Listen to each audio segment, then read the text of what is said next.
হে গুৰুদেৱ, মোৰ পিতৃ পিতামহসকলে এই কৃষ্ণ নামৰ নৌকাত উঠি কেনেকৈনো এই সুন্দৰ সংসাৰ তৰি গ'ল, এই বিষয়ে কওক বুলি প্ৰশ্নৰ অৱতাৰণা কৰিলে। আৰু এই অৱতাৰণাৰ পৰাই কথাখিনি আৰম্ভ হৈছে। কি বুলি আৰম্ভ হৈছে? যে কংস যিজন প্ৰবল প্ৰয়াক্ৰমী ৰজা, গতিকে এই প্ৰবল প্ৰয়াক্ৰমী ৰজাই একমাত্ৰ ভনীয়েকক বিয়া দিব। কাৰ সৈতে দিব? এই মথুৰা ৰাজ্যৰ ইটো সুৰজ দুপতি, যাহাৰ সম্পদ বসুদেৱ মহামতি।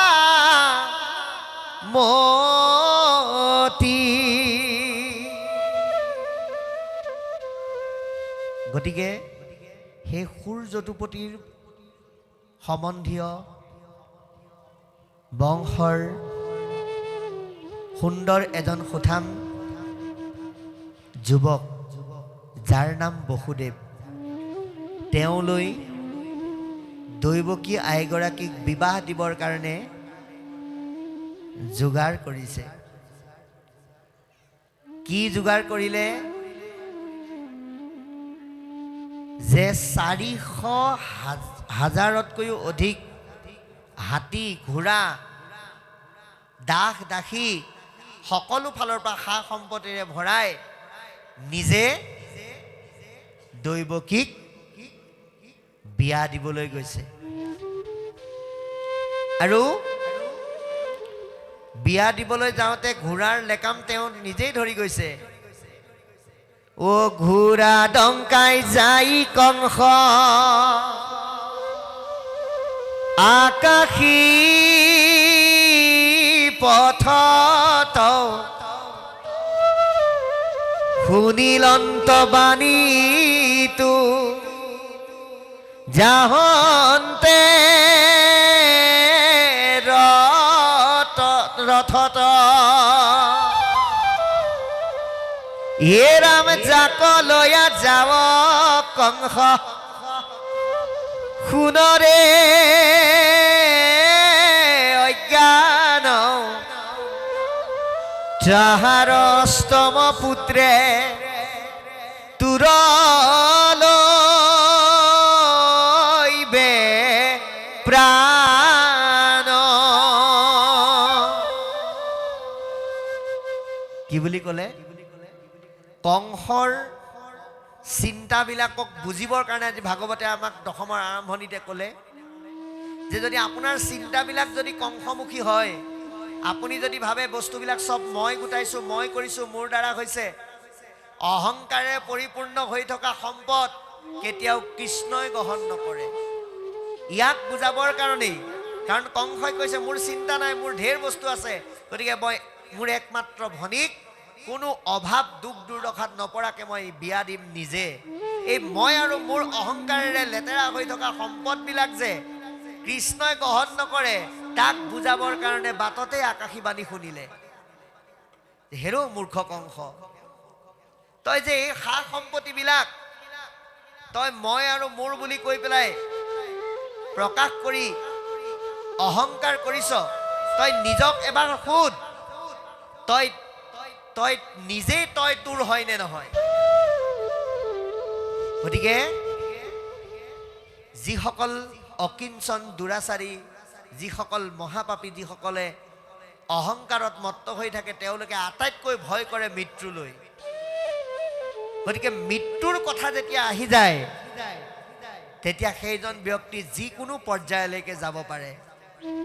নিজে হাতেৰে লেকাম ধৰি থকা কংসই হাতত খাণ্ডা তুলি দৈৱকীক বধ কৰিবলৈ উদ্যত হ'ল। বসুদেৱে বুজাইছে যে তুমি এই ৰাজ্যৰ এজন প্ৰবল পৰাক্ৰমী ৰজা, এজন মহাবীৰ। আজি জগতে তোমাৰ যশস্যা কৰি তোমাৰ গুণ বখানে। কেৱল সন্মুখত মৃত্যু আহিল বুলি এগৰাকী নাৰীক বধ কৰি নিজৰ শৌৰ্য বীৰ্য চিৰদিনৰ কাৰণে কেলে ম্লান কৰা, এই বুলি বুজাইছে। তথাপিতো কংসই মানি নলয়। আকৌ কৈছে, হেৰা কংস, যে জীৱ জন্তুৰো মৃত্যু আছে, কিন্তু সেই মৃত্যুটো আমাৰ এটা গতিহে মাত্ৰ। মৃত্যুটো দেহৰহে আছে, আত্মাৰ মৰণ নাই। আত্মাই বেয়া সজাটো বেয়া হৈ গ'লে বেলেগ এটা সজালৈহে গতি কৰে। গতিকে তুমি এই সৰু কথাটোৰ কাৰণে এগৰাকী নাৰীক কেলেই বধ কৰিবলৈ লৈছা, এই বুলি বুজাইছে। তথাপিতো কংসই নুবুজে। বোলে তোমাৰ এই কথাই মোৰ মন বুজাব নোৱাৰে, মন ভুলাব নোৱাৰে। মই এওঁক মাৰিবৰ কাৰণে চেষ্টা কৰিছোঁ, এওঁক মাৰিহে মই নিজক ৰক্ষা কৰিবৰ কাৰণে মই পণ লৈছোঁ। তেতিয়া বসুদেৱে শপত খালে। সত্য ৰক্ষাৰ কাৰণে বসুদেৱে কৈ দিলে কি বুলি, হেৰা কংস, তুমি তোমাৰ ভনীক বিশ্বাস কৰিব নালাগে। মই বসুদেৱ হিচাপে তোমাক কৈছোঁ, দৈৱকীৰ গৰ্ভত যিমানেই সন্তান জন্ম হ'ব, সকলো সন্তান আনি মই তোমাৰ হাতত গতাম, আৰু তুমি যি ইচ্ছা তাকে কৰিবা। এই কথা শুনি কিন্তু কংসই মানি ল'লে। বোলে ঠিক আছে, যদি তুমি এইটো কৰা, কাৰণ বসুদেৱ হ'ল সত্যৰ প্ৰতীক। সেইকাৰণে বসুদেৱে যে সত্যৰ লগত আপোচ নকৰে এয়া কংসইও জানে। কংস দৈত্য বা অসুৰ নহয়, কংস অহংকাৰীহে। গতিকে এই সত্যৰ ক্ষেত্ৰত যে বসুদেৱে আপোচ নকৰে এই কথা জনাৰ কাৰণে এৰি দিলে। এৰি দিয়াৰ লগে লগে দৈৱকীৰ প্ৰথমজন পুত্ৰ জন্ম হ'ল, যাৰ নাম কীৰ্তিমন্ত। আৰু এই কীৰ্তিমন্তক বসুদেৱে আনি কংসৰ হাতত দিয়াৰ লগে লগে কংসই হাঁহি হাঁহি বসুদেৱক কৈছে, তোমাক কিন্তু মানিলোঁ দেই, মই যেনেকৈ ভাবিছিলোঁ তুমি তেনেকৈ সত্য পালন কৰিলা। আৰু এতিয়া মই তোমাক এটা আশ্বাস দিব বিচাৰোঁ যে মই তোমাৰ এই প্ৰথম ল'ৰাটোক নেমাৰোঁ, কাৰণ মোৰ মৃত্যু আছে 8 নম্বৰটোৰ লগতহে। গতিকে মই প্ৰথম ল'ৰাটো মাৰি মই ব্ৰহ্ম হত্যাৰ ভাগী হ'ব নোৱাৰোঁ বুলি কৈ এৰি দিলে। এতিয়া অহংকাৰৰ পতন হ'ব লাগিব। ভগৱন্ত কৃষ্ণই এই ধৰাধামলৈ অৱতাৰ লোৱাৰ কাৰণ কি? অধৰ্ম বিনাশ আৰু ধৰ্মক স্থাপন। গতিকে কংসৰ মনত যদি দয়াভাৱ আহি যায়, তেতিয়া ধৰ্ম স্থাপনত অসুবিধা আহিব। সেইকাৰণে কোন আহিল? নাৰদ আহিল। আহি পেলাই কংসক ক'লে, নাৰায়ণ নাৰায়ণ নাৰায়ণ। কংস, তোমাক মই এই ৰাজ্যৰ প্ৰবল পৰাক্ৰমী বীৰ আৰু ৰজা বুলি ভাবি ভুল কৰিছিলোঁ, কিন্তু তুমিও যে এজন মহামূৰ্খ মই আজিহে গম পালোঁ। বোলে কিয়? তুমি বসুদেৱ দৈৱকীক কিয় এৰি দিলা? বোলে এৰিলোঁ, আৰু 1 নম্বৰ পুত্ৰটোৰ লগততো মোৰ মৃত্যু নাই, 8 নম্বৰটোৰ লগতহে আছে। লগে লগে কংসই 8 পাহ ফুল নাৰদে কংসৰ সন্মুখত দি কৈ দিলে, তুমি 1ৰ পৰা 8লৈ আৰু 8ৰ পৰা 1লৈ গন্তি কৰা। কংসই গন্তি কৰিলে, প্ৰথম, দ্বিতীয়, তৃতীয়, চতুৰ্থ, পঞ্চম, ষষ্ঠ, সপ্তম, অষ্টম। আকৌ এইফালৰ পৰা আহা, অষ্টম, সপ্তম, ষষ্ঠ, পঞ্চম, চতুৰ্থ, তৃতীয়, দ্বিতীয়, প্ৰথম। তাৰমানে অষ্টমেই প্ৰথম, প্ৰথমেই অষ্টম। তুমি কেনেকৈ গম পাবা? দেৱতাবিলাক তোমাতকৈও বহুত চতুৰ। লগে লগে কংসৰ মনত আকৌ খেলি মেলি হ'ল। বসুদেৱ দৈৱকীক আনি পোতাশালত বন্দী কৰি দিলে, যাৰ লগে লগে গোটেই কংসৰ কাৰাগাৰ এক সুন্দৰ পৰিৱেশৰে পৰিৱেশিত হৈ গ'ল। ভগৱন্ত কৃষ্ণই চিন্তা কৰিলে যে দৈৱকী তেতিয়া গৰ্ভৱতী, গতিকে প্ৰকাৰন্তে দৈৱকীৰ গৰ্ভ চুৰ কৰি বলুভদ্ৰক নি পেলাই ৰোহিণীৰ গৰ্ভত দিলেগে। আৰু মানুহে ভাবিলে কি হ'ল? দৈৱকীৰ গৰ্ভ বিনাশ হ'ল। পৰৱৰ্তী সময়ত বসুদেৱৰ বীৰ্যৰ যোগেদি কৃষ্ণ দৈৱকীৰ গৰ্ভত প্ৰৱেশ কৰাৰ লগে লগে কোটি সূৰ্যৰ পোহৰে গোটেই কংসৰ কাৰাগাৰ পোহৰাই তুলিলে। কংসই ভয় খাই গ'ল যে মোৰ মৃত্যু আহি সন্মুখত উপস্থিত হ'ল।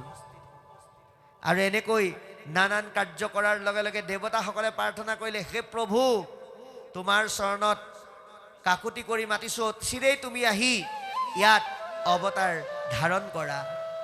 আৰু দেৱতাসকলৰ স্তুতিমতে তেওঁলোকক আশ্বাস বাণী কৰি দিব্য নাৰীসকলক গোকুলত অৱতাৰ ল'বলৈ কৈ বসুদেৱৰ ঔৰসে দৈৱকীৰ গৰ্ভে কৃষ্ণ জন্ম হৈ কংস পুতনাৰ দৰে দৈত্যবিলাকক তেওঁৰ চাৰিত্ৰিক কৰ্ম আৰু লীলাৰ যোগেদি বধ কৰিলে। আৰু তেতিয়াৰ পৰাই কৃষ্ণকেন্দ্ৰিক বিভিন্ন লীলা কৰ্ম আৰম্ভ হ'ল। শিশু কালৰ পৰা ধৰি কিশোৰ কালৰ পৰা ধৰি যৌৱন কাললৈকে বিভিন্ন ক্ৰিয়া লীলা আৰু ৰাস লীলাকে আদি কৰি সুমধুৰ সুস্বাদুৰ বৰ্ণময় বেদক পান কৰি ভাল পোৱা গোপীসকলক মোহিত কৰিব পৰা অনন্য লীলা সুন্দৰকৈ আৰম্ভ হ'ল, যাক এই দশমৰ মাজেদিয়ে প্ৰকাশ কৰিলে।